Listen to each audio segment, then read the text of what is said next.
It's been a month since our baby girl arrived.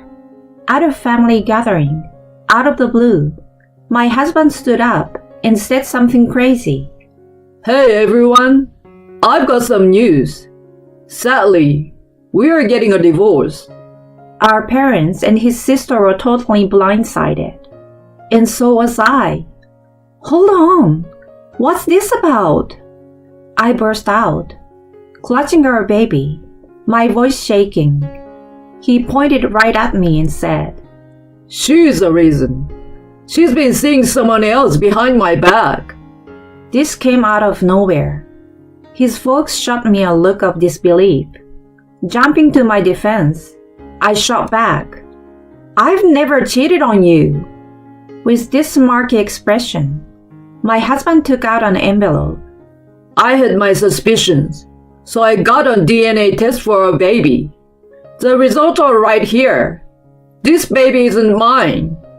She stepped out of our marriage, so we're done. The report he flashed read, Parent-child relationship, not confirmed. Every set of eyes turned to me. Their faces pale. I was at my wit's end. How could he do this to me in front of everyone? But I thought, I've got something for you. Just you wait. His big plan was about to blow up in his face. My name is Janet. I'm a 28-year-old working mom. After college, I got a job at my dream publishing house. They put me on their women's magazine team, and I gave it my all. Years went by, and it hit me. I hadn't dated anyone in over half a decade. Friends and colleagues nagged me to shake things up. So I tried out a speed dating event. That's where I met Simon, my future husband. Everyone wanted to talk with him that evening because he was tall and dressed sharp. But for some reason, after chatting with me, he liked me. We hit it off and exchanged numbers. Things took off from there, and after a year, he proposed to me. Janet, will you marry me? Let's make this last forever. Oh, Simon, this means everything. He was your typical office guy at a mid-sized company. Truth be told, my paycheck was bigger than his since I was with a big company. But hey, it didn't faze me. I felt we had the right stuff to make it work. Meeting my parents to talk marriage, they were all in. Over at Simon's place, his parents got all teary-eyed and gushed. Simon struck gold with you. We were totally on board with the wedding. Janet, look out for Simon, okay? His sister, who's big into sports and teaches PE, cracked up and said, My baby brother can be a handful, but you've got this. It felt great to see his family was so happy and supportive. Fast forward, Simon and I got married, and our journey as a married couple began. Married life was pretty good. I was putting in some serious hours at work, but Simon was on top of things at home. On weekends, we either hit the town or made something in the kitchen, just enjoying each other. And as you'd guess with any new couple, things were sizzling in the romance department. A year of this, and something nice happened. I was expecting. Simon, I think we are pregnant. For real? That's amazing. Both our families were over the moon, and it was nothing but happiness all around. But then, morning sickness hit me like a freight train. It was like being stuck on a rocky boat all day long, with me getting sick even when there was nothing left. I couldn't go to work, so I filled in my boss and decided to stay home until I felt better. Good thing my boss, who'd been through the whole baby thing herself, totally got it. But with me around the house more, Simon started getting a bit weird. So, you're handling things at home now, right? I've always thought housework was such a drag. Well, I will do my best, but this morning sickness is no joke. I need your support like before. What? You're not working or handling chores? Isn't that a bit much? His words caught me off guard. Don't you see? I'm pregnant with our child. It's not like I want to feel like this. I just wish you'd get it. Okay. I hear you. But it feels like you're using the pregnancy as a free pass for everything. The way he brushed me off made me uneasy. From then on, while Simon did chores, if I nagged him, he didn't seem to care about how I was feeling and just kept on with his usual routine. In fact, he was even more vocal about his dislike for housework, and even with my relentless morning sickness, he still expected intimacy like nothing had changed. Hey Janet, how about tonight? I can't. The morning sickness is killing me. All right, got it. He turned away, clearly frustrated. I thought he'd be there for me during the pregnancy, but the reality was a real letdown. As days turned into weeks, and my morning sickness faded, Simon started coming home later and seemed more distant. He didn't check in on me much, and I felt more and more uneasy. But with everything I was going through, confronting him wasn't on my radar. Then, when I was nearly due, I saw something after a hospital visit that made my heart drop. Heading out to shop for baby stuff, I caught sight of Simon on a busy sidewalk. Right next to him was a young blonde woman, and they seemed close. Maybe it was a gut feeling. I couldn't shake the thought that they were more than friends. I lost them in the crowd, and my mood for shopping evaporated. I just headed home. Waiting for me was a text from Simon. Got held up at work again. Had he been distanced because of her? But the idea of him stepping out, especially with me being pregnant, seemed wild. Even though I was torn up inside, confronting him didn't feel right. Still, I couldn't ignore my doubts, so I dug into my pre-marriage savings and hired a private eye to tell my husband. With my due date only 2 weeks away, time was ticking. Then, 2 days out from the due date, I felt the first labor pains. I timed them, about 20 minutes apart. I thought I was going into labor, so I quickly contacted Simon to let him know that it seemed like the contractions had started. When I called the hospital, they said to come in when they were 10 minutes apart. Terrified and in pain, I kept texting Simon, begging him to get home. But nothing. When the contractions got closer, I dialed his number. What do you want? He sounded irritated. I've been texting. I'm in labor. Can you take me to the hospital? Pushing through the pain, I shouted. His answer was unbelievable. Can't do it. Swamped with work. Grab a cab. Are you serious? Your wife is having a baby here. Sorry, but look, I will swing by the hospital later. Just hold on until then. He hung up, sounding totally nonchalant. With no other choice, I called a cab and let my folks know, heading off to the hospital. I'd been in labor for hours, but Simon was nowhere to be found at the hospital. My mom, who'd gotten there before him, tried to ease my pain by rubbing my back. I shifted painfully onto the delivery bed, and an hour later, through immense pain, our baby was born. Just as I heard her first cries, Simon walked in. She's here? Janet, I'm so sorry I missed it. The way he overdid his apology in front of my folks really got to me. But right after delivering, I was too wiped out to give him a piece of my mind.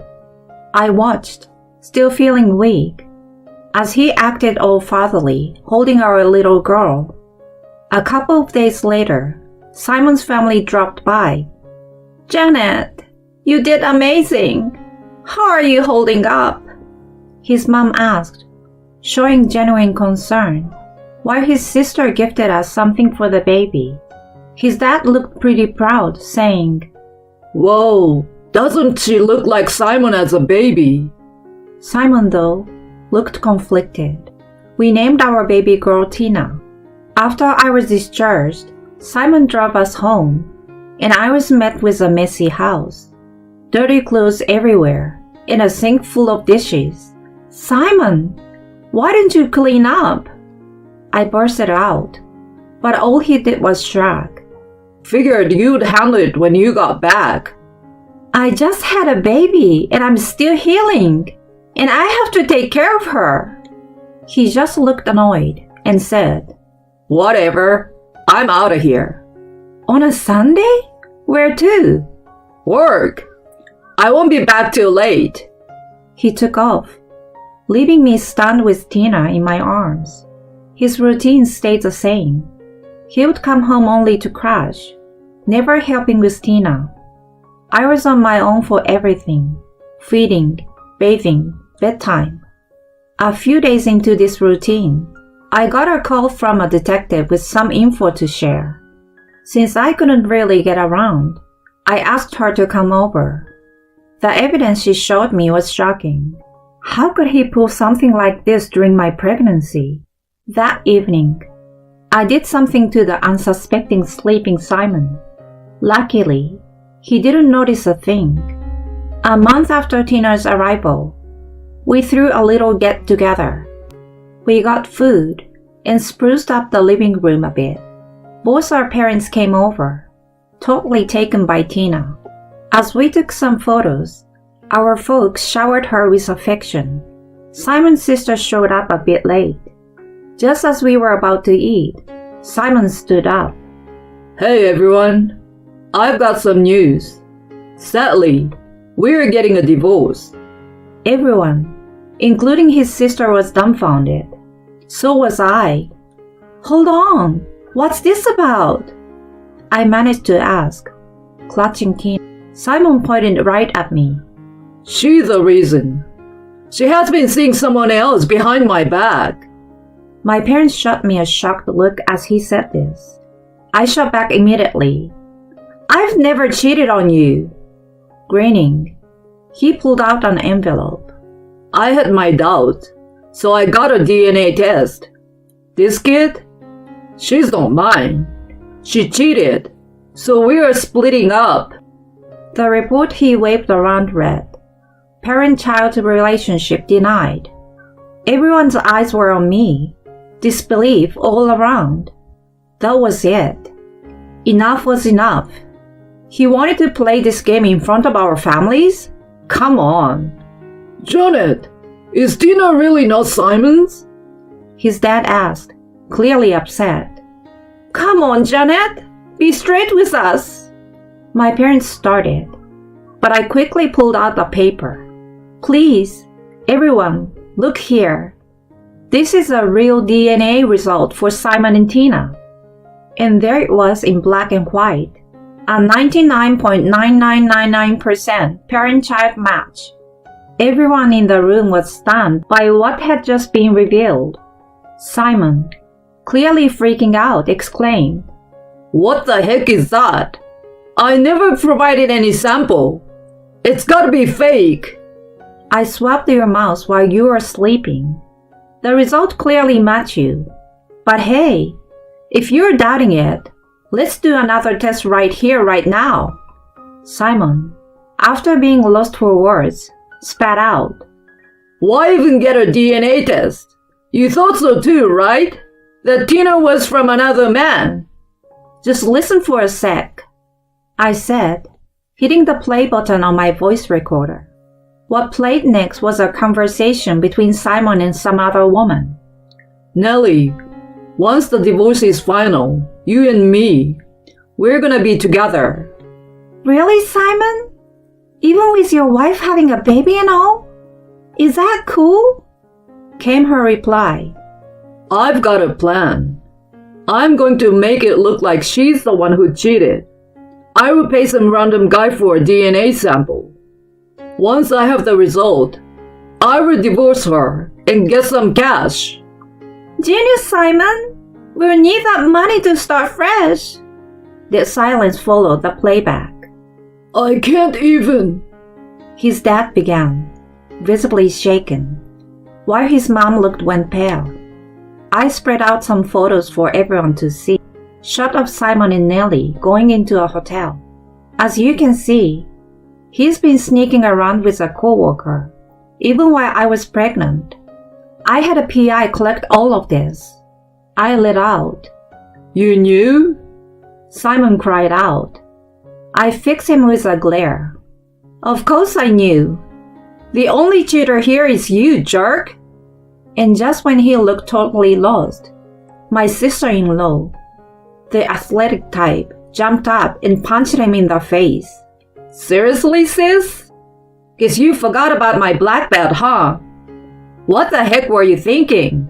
Say you're sorry to Janet and to her mom and dad, right now. She punched him again, forcing him to apologize, while both our families looked on in shock. Out of breath, he stammered. Janet, I messed up, big time. But I swear I do love you. Please, give me another chance. Taking a moment, I said, who in their right mind would forgive a guy who cheats and then makes such a sick plan? We are done. Just pay up and get out of my life, loser. Please. His parents kept apologizing over and over to me and my folk. My sister-in-law yanked him out of the room, collar in hand. After that, our divorce went through, with Simon's bank account taking the biggest hit. We settled on a monthly child support deal.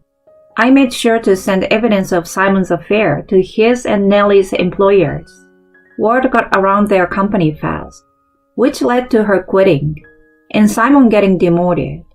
He became infamous as the guy who stepped out on his pregnant wife, but he was stuck working there to cover the child support. His family apologized non-stop and said they were cutting ties with him. With his family, his reputation, and his savings all gone, Simon is now slugging it out in his own personal nightmare. And honestly, I couldn't care less. He's getting what he deserves. As for me, I've been living it up, raising Tina near my parents. They've been a huge help with her, and I'm thinking of jumping back into work soon. From here on out, it's all about enjoying the little moments with Tina and living my best life.